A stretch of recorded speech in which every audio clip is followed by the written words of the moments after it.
Well, hello there. Welcome back to my craft room. I thought that I would do a little vlog today because I'm feeling a little startitis creeping in. I have been working religiously on my bubble cardigan. I'm almost done knitting the body. I'm currently on the ribbing, but you know what? Before I embark on Sleeve Island, I thought that I would treat myself to some quick instant gratification.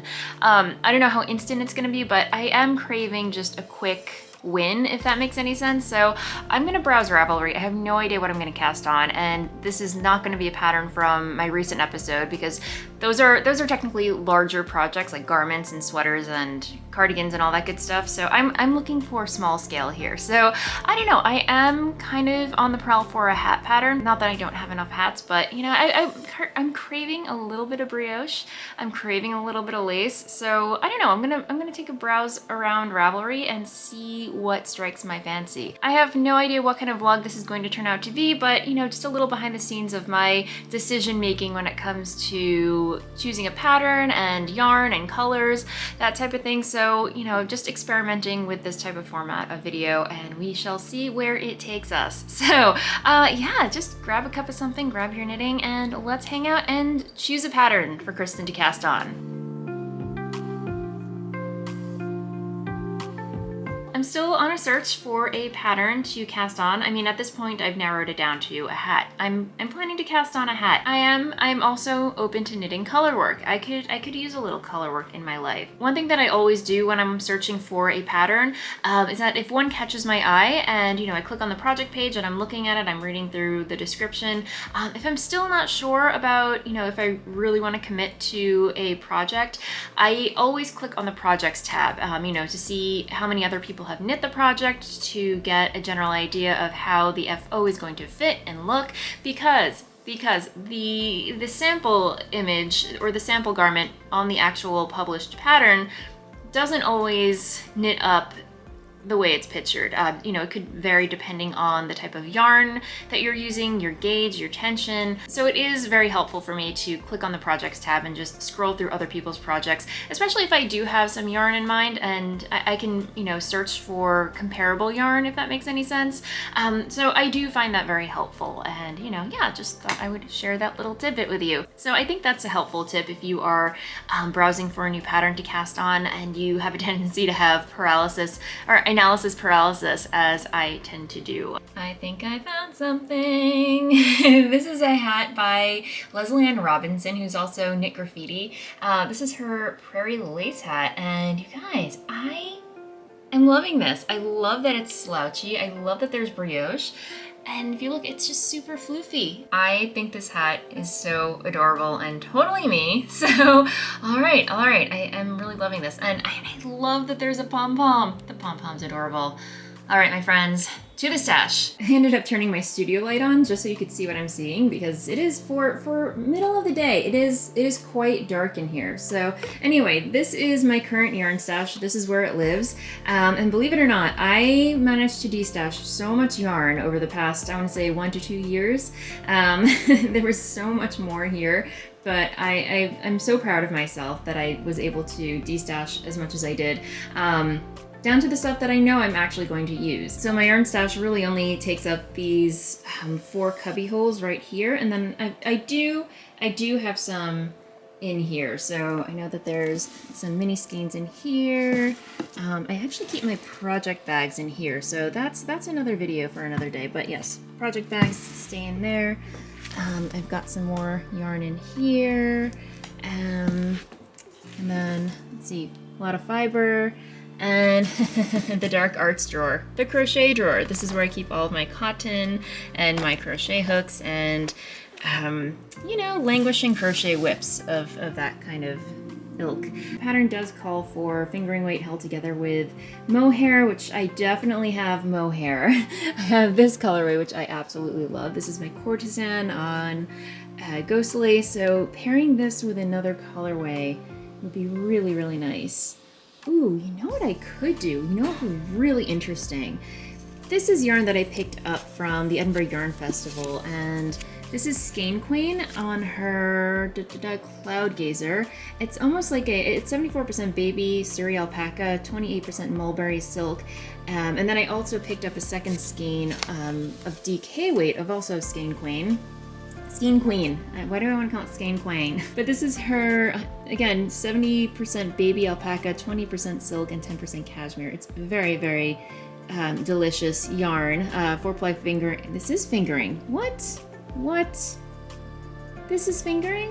Get out. I don't know. I thought it was DK weight, but I could totally hold this together with this and then, oh goodness. I foresee this taking quite a while, so you know what? I'm gonna turn off the camera, choose my yarn, and come back to you. Yeah, because otherwise we'll be here all day. But anyway, I'll see you on the other side. And here we are. I really cannot decide. These are all yarns that I've dyed, most of them, with the exception of the Skein Queen, which is right here. So I really want to save this for a very, very special project. So we're not gonna use the Skein Queen. I used Blood Moon for my last Leslie Ann Robinson project, so I want to mix things up a little bit, so we're not going to use that.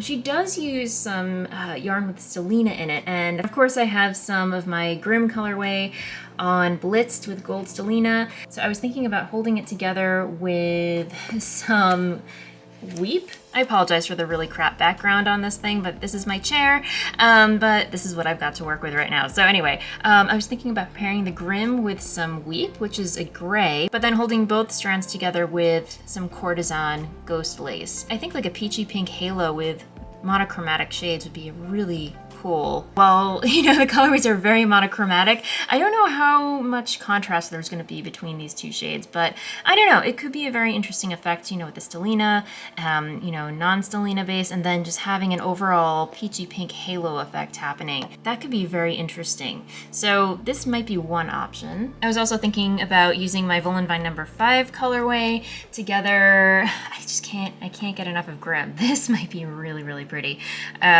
But I'm not sure how well the mohair is going to handle. And also this, I feel like this is just a wee bit too bold for me, especially for a hat. For a shawl, I could see it, but when it comes to like a hat, I think it might be a little too much. I think I'm leaning more towards Grimm and Weep. On second thought, this skein completely fell apart when I pulled it out of my stash. But anyway, on second thought, I have this pre-wound skein of Poe, which might be a discontinued colorway. I haven't decided yet, but it's just it's a lighter shade compared to Weep, which is over here. You can tell like Weep is a bit darker than Poe, but I feel like it'll be a better contrast with the Grimm. And then instead of using this peachy pink shade, although I love it, I feel like Tiptoe on Ghost Lace will be much better. It's just a very delicate, like lavender pink with pops of moss and yellow, and yeah, I don't know. I think it's really pretty. Very wintry, very wintry. Although we're not in winter just quite yet. But you know, winter is coming, so you know, that's my rationalization here. I think we have a winner. So, all right, that took way longer than I expected it to. So Tiptoe, Grimm, and then Poe. I think all the different textures in these skeins is going to create some really interesting dimensions. So I cannot wait to cast on and see how it knits up. So yay, let's get winding.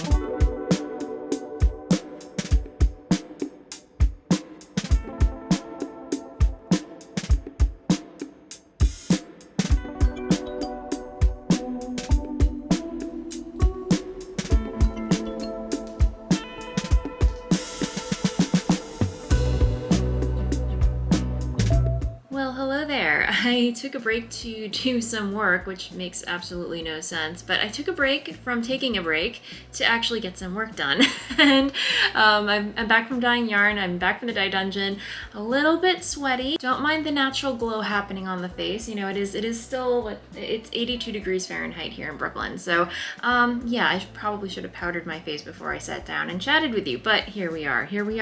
And yes, casting on has commenced. Anyway, I don't know how far I'm going to get with this pattern tonight, and the sunlight is waning, so I may catch you up in the morning and let you know how far I got. Anyway, the day is done. I'm gonna relax with some knitting, maybe catch up on some YouTube videos. Dennis is on his way home. We're probably gonna cook in, which honestly we have not done in quite some time. We are very guilty of just going out to eat and ordering in takeout because yeah, the pandemic. The pandemic has really killed my whatever spark of love that I had for cooking at home. I just don't enjoy doing it anymore. So yeah, we've gone a bit lazy once things started opening up again and have just been ordering in takeout and going out. But anyway, tonight we're staying in, we're cooking, and yeah, Dennis is picking up sausage from Whole Foods, or as we love to call it, Whole Paycheck.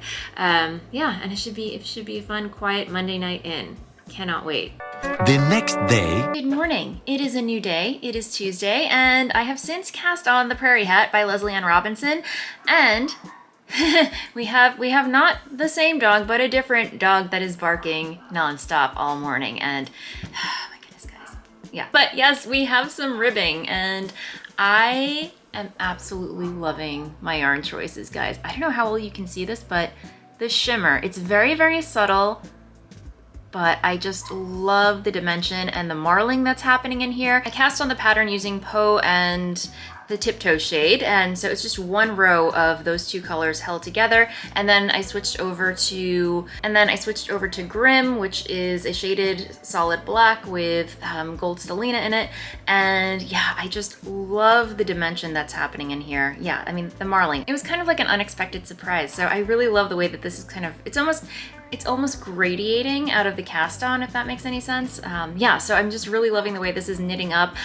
So I have to knit 2 inches of this, and then I get to switch over to some corrugated ribbing. It's just a really beautiful technique that I'm excited to get to. So yeah, we have a cast on, and I just want to say thank you so much for hanging out with me while I decided what project to cast on and what yarn to use. And if you enjoyed this video, let me know in the comments below. Do you want to see more of these types of videos? I would love to hear your thoughts, but in the meantime, I am going to put a little bit of a dent in this and then get to work, because I've got a pile of yarn waiting to be dyed in the dye dungeon. So until the next video, have an amazing day, and I'll see you next time. Bye.